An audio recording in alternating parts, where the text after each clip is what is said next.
Je me pose. Je suis bien installée, dans la position qui me convient le mieux pour méditer et prier. Je mets un frein à toutes mes pensées. Je me vide la tête pour me rendre disponible à ce temps.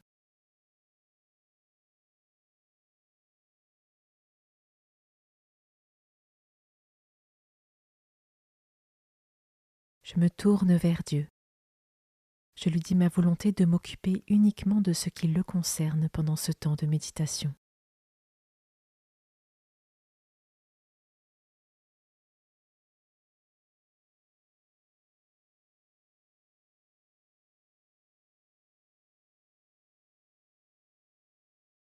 Commençons. Évangile de Jésus-Christ selon saint Jean, chapitre 3, versets 22 à 30. En ce temps-là, Jésus se rendit en Judée, ainsi que ses disciples. Il y séjourna avec eux, et il baptisait. Jean, quant à lui, baptisait avec Aïnon, près de Salim, où l'eau était abondante. On venait là pour se faire baptiser. En effet, Jean n'avait pas encore été mis en prison. Or, il y eut une discussion entre les disciples de Jean et un juif au sujet des bains de purification. Ils allèrent trouver Jean et lui dirent : « Rabbi, celui qui était avec toi de l'autre côté du Jourdain, celui à qui tu as rendu témoignage, le voilà qui baptise, et tous vont à lui. » Jean le Baptiste répondit : « Un homme ne peut rien s'attribuer, sinon ce qui lui est donné du ciel. Vous-même pouvez témoigner que j'ai dit : moi, je ne suis pas le Christ, mais j'ai été envoyé devant lui. Celui à qui l'épouse appartient, c'est l'époux. Quant à l'ami de l'époux, il se tient là, il entend la voix de l'époux, et il en est tout joyeux. Telle est ma joie, elle est parfaite. Lui, il faut qu'il grandisse, et moi, que je diminue. »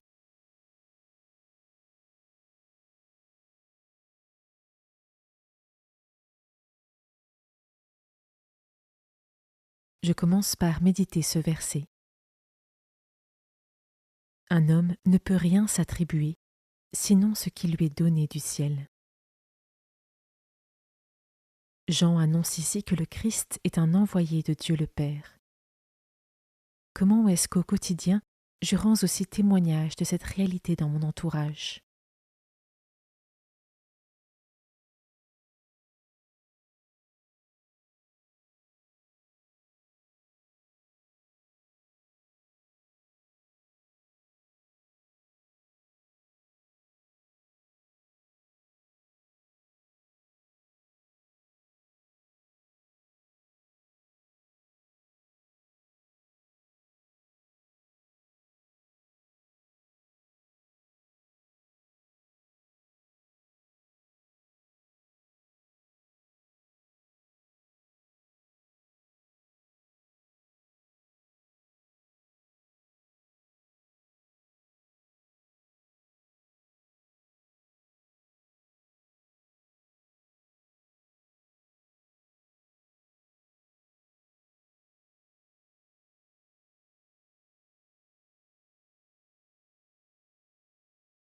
Je peux maintenant m'arrêter sur cet autre verset. Telle est ma joie, elle est parfaite. Dans le combat spirituel de chaque jour, l'ennemi peut chercher à nous décourager lorsque nous rencontrons des difficultés, pour voler notre joie et notre espérance.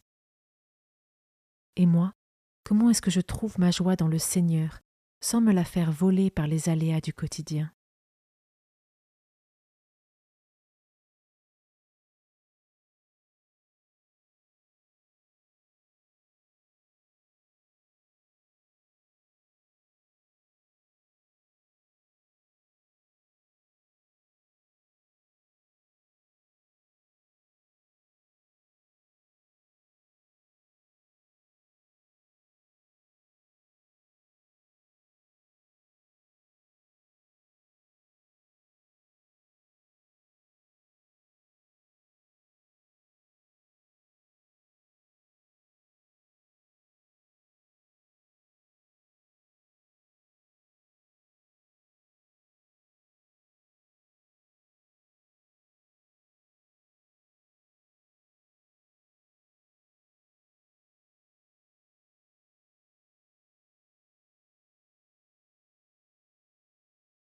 Je termine en méditant ce dernier verset.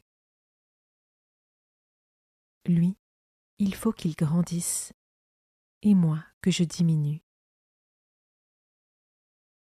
De notre côté, il est peut-être tentant d'être obnubilé par le bruit et les tracas du quotidien, demeurant ainsi centrés sur nous-mêmes.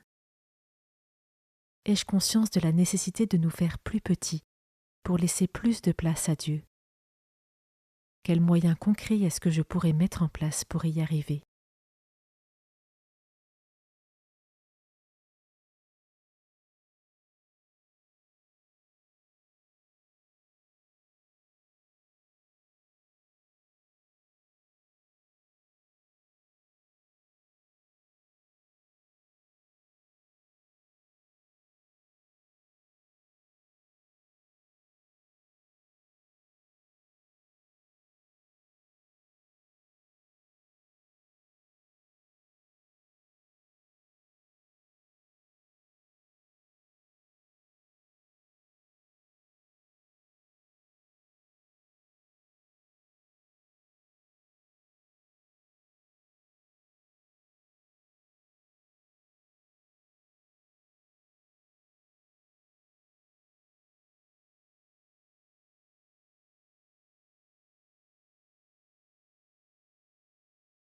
Je conclus ma prière en remerciant Dieu pour ce moment passé avec lui et pour toutes les grâces reçues.